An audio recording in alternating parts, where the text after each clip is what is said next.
बिस्मिल्लाहिर्रहमानिर्रहीम। अस्सलामुअलैकुम दोस्तों, मेरा नाम आसिफ खान और आप देख रहे हैं इंडियन मुस्लिम। आज बात करेंगे भारत की उस पॉलिटिकल पार्टी की जिसे दुनिया की सबसे बड़ी पॉलिटिकल पार्टी का खिताब दिया जा चुका है, जिस पार्टी में तकरीबन 18 करोड़ से भी ज्यादा रजिस्टर्ड मेंबर्स हैं। मैं बात कर रहा हूं बीजेपी की, यानी भारतीय जनता पार्टी की। बीजेपी के बाद दुनिया की सबसे बड़ी पॉलिटिकल पार्टी चाइना की कम्युनिस्ट पार्टी है और इत्तेफाक देखिए, दोनों ही पार्टियां मुसलमानों की खुली दुश्मन हैं। आज बीजेपी के पास 543 लोकसभा सीटों में से 303 सीटें हैं। 29 राज्यों में से 12 राज्य ऐसे हैं जहां बीजेपी मेजोरिटी में है, जबकि 4 राज्यों में बीजेपी गठबंधन के साथ सरकार बनाई हुई है। इसीलिए इस पार्टी के इतिहास पर बात करना तो बनता है।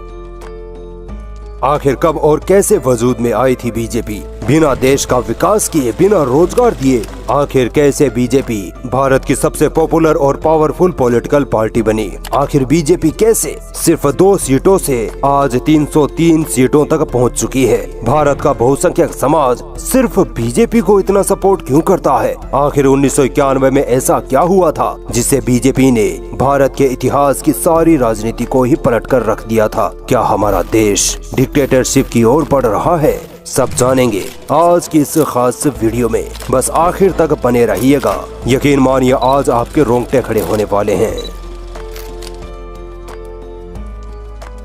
शुरुआत होती है 21 अक्टूबर 1951 से, जब श्यामा प्रसाद मुखर्जी ने आरएसएस की मदद से एक राजनीतिक पार्टी भारतीय जनसंघ की नींव रखी। ये पार्टी आरएसएस की पॉलिटिकल आर्म थी जो हिंदुत्व की विचारधारा रखती थी और खुले तौर पर मुसलमानों से नफरत करती थी। भारतीय जनसंघ का पॉलिटिकल एजेंडा था जम्मू कश्मीर का स्पेशल स्टेटस यानी धारा 370 खत्म करना और यूनिफॉर्म सिविल कोड लागू करना। चूँकि उस वक्त के भारत में हिंदू मुस्लिम एकता खूब थी, इसीलिए आजाद भारत के पहले इलेक्शन में जनसंघ को सिर्फ 3 सीटें मिली। 1953 में श्यामा प्रसाद मुखर्जी की मौत हो जाती है और फिर आरएसएस के एक जाने माने चेहरे पंडित दीनदयाल उपाध्याय ने जनसंघ पार्टी को अपने हाथों में लिया। कहा जाता है कि आज बीजेपी की जो विचारधारा है उसकी असल नींव पंडित दीनदयाल उपाध्याय ने ही रखी थी। 1967 के जनरल इलेक्शन में जनसंघ ने 35 सीटें जीत ली और लोकसभा की तीसरी सबसे बड़ी पार्टी बन गई। अब तक हिंदुओं में कुछ हिंदुत्व का असर होना शुरू हो गया था। इसी बीच जनसंघ में अटल बिहारी वाजपेयी और लाल कृष्ण आडवाणी जैसे यंग लीडर्स की भी एंट्री हो चुकी थी। 1968 में पंडित दीनदयाल उपाध्याय के बाद जनसंघ पार्टी की बागडोर अटल बिहारी वाजपेयी जी के हाथों में आ गई।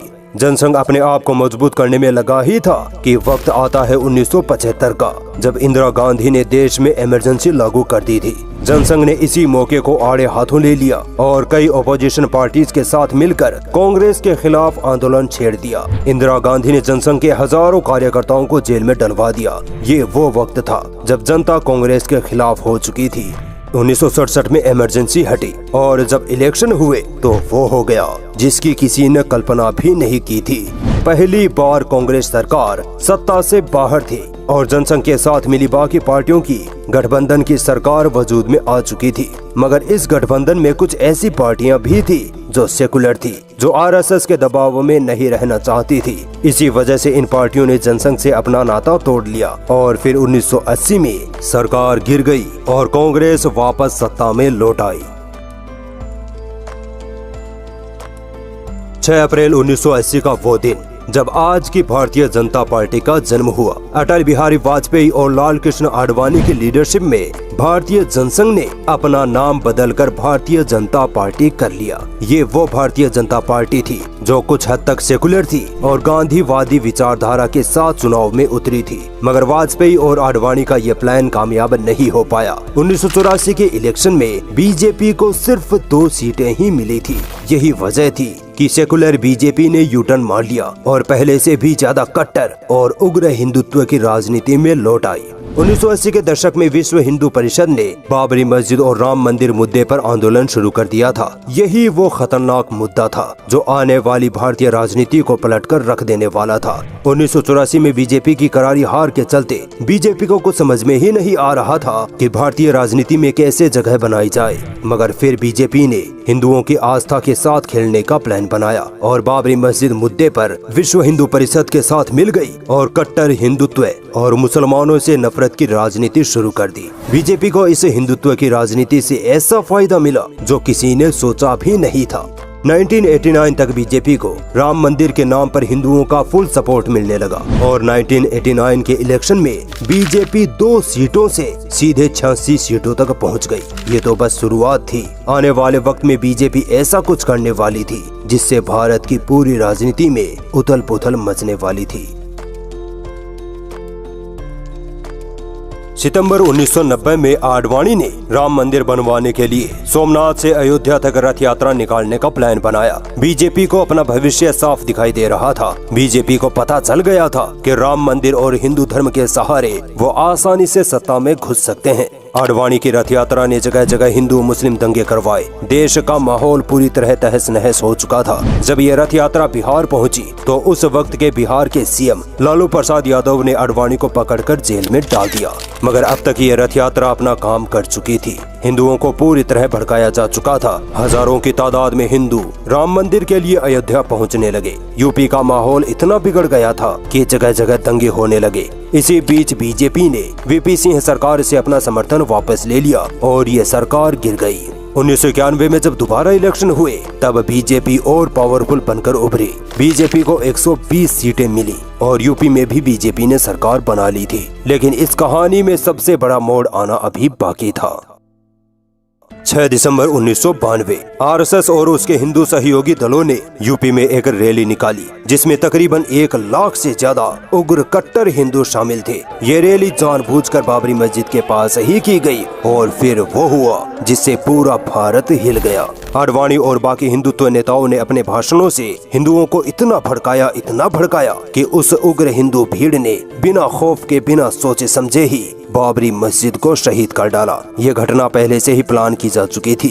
इसी घटना के चलते कांग्रेस सरकार ने आडवाणी और कई आरएसएस के नेताओं को गिरफ्तार कर लिया था। 2009 में जस्टिस मनमोहन लिबहान रिपोर्ट में बीजेपी के कई नामचीन नेताओं जैसे वाजपेयी, आडवाणी, मुरली मनोहर जोशी जैसे 68 लोगों को दोषी माना गया। मगर 2020 में बीजेपी सरकार ने इन सारे लोगों को बरी कर दिया। आडवाणी की रथ यात्रा के अलावा भी 1991 में एक और यात्रा निकाली गई थी। ये थी एकता यात्रा जो उस वक्त के बीजेपी के प्रेसिडेंट मुरली मनोहर जोशी की लीडरशिप में कन्याकुमारी से श्रीनगर के लाल चौक तक निकाली गई। रथ यात्रा और एकता यात्रा में एक चीज कॉमन थी, वो थी नरेंद्र दामोदर दास मोदी, हिंदुत्व का चेहरा। इस कट्टर हिंदुत्व के चेहरे को सत्ता में आने के लिए अभी 2 दशकों का इंतजार करना था। 1999 के चुनावों में बीजेपी गठबंधन की सरकार बनाने में कामयाब हो गई और अटल बिहारी वाजपेयी जी देश के प्रधानमंत्री बन गए। अब तक बीजेपी काफी मजबूत राजनीतिक पार्टी बन चुकी थी और लगने लगा था कि कांग्रेस अब सत्ता में कभी वापस नहीं लौटेगी। मगर 2004 के इलेक्शन में कांग्रेस ने कमबैक किया और 2014 तक सत्ता में बनी रही। दोस्तों, अटल बिहारी वाजपेयी एक ऐसे व्यक्ति थे जिनके बारे में कहा जाता है कि सही व्यक्ति गलत पार्टी में चले गए। वाजपेयी ने कभी वैसी हिंदुत्व की राजनीति नहीं की जैसी आडवाणी और मोदी ने की है। इसी वजह से वाजपेयी के दौर में बीजेपी की हिंदुत्व की राजनीति काफी ठंडी पड़ गई थी। मगर 2002 के गुजरात दंगों ने एक बार फिर हिंदुओं को मुसलमानों के खिलाफ खड़ा कर दिया था और हिंदुत्व का नया ठेकेदार सामने आया, नरेंद्र दामोदर दास मोदी। 2014 के इलेक्शन में बीजेपी और आरएसएस ने नियम, कानून, शर्म, लिहाज सब कुछ ताक पर रख दिया और इलेक्शन में कूद पड़े।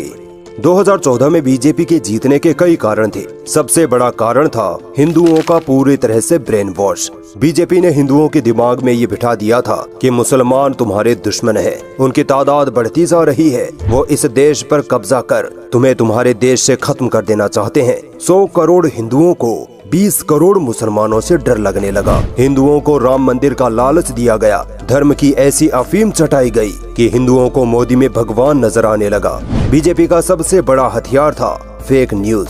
मीडिया हो, अखबार हो या 2014 की सोशल मीडिया, हर जगह मुसलमानों के खिलाफ फेक न्यूज फैलाई गई। हिंदुओं के सामने मुसलमानों को इस तरह पोर्ट्रे किया गया जैसे मुसलमान राक्षस हैं और इनको भारत से खत्म करना है। बीजेपी की दूसरी सबसे बड़ी स्ट्रेटेजी थी कि ओपोजिशन को इतना बदनाम कर दिया जाए कि लोगों के पास फिर बीजेपी के अलावा कोई और ऑप्शन ही ना रहे। यही वजह थी कि बीजेपी ने ओपोजिशन में होते हुए भी पूरी मीडिया तक को खरीद लिया था। मीडिया दिन रात राहुल गांधी को पप्पू साबित करने में लग गया। बीजेपी के नेता सोनिया गांधी को इटली की बार डांसर कहने लगे। कांग्रेस को मुसलमानों की पार्टी बताकर हिंदुओं को भड़काया गया। हिंदुओं से कहा गया कि कांग्रेस हिंदू विरोधी पार्टी है। कांग्रेस भारत को इस्लामिक देश बनाना चाहती है। हिंदुओं को हिंदू राष्ट्र के सपने दिखाए जाने लगे। ये बात 100% सच है कि 2014 के इलेक्शन में हिंदुओं ने कोई देश के विकास के नाम पर वोट नहीं दिया था, बल्कि हिंदू राष्ट्र, राम मंदिर, यूनिफॉर्म सिविल कोड और मुसलमानों को कंट्रोल करने के नाम पर वोट दिए थे। यानी हिंदुओं ने देश की जगह धर्म को चुना था।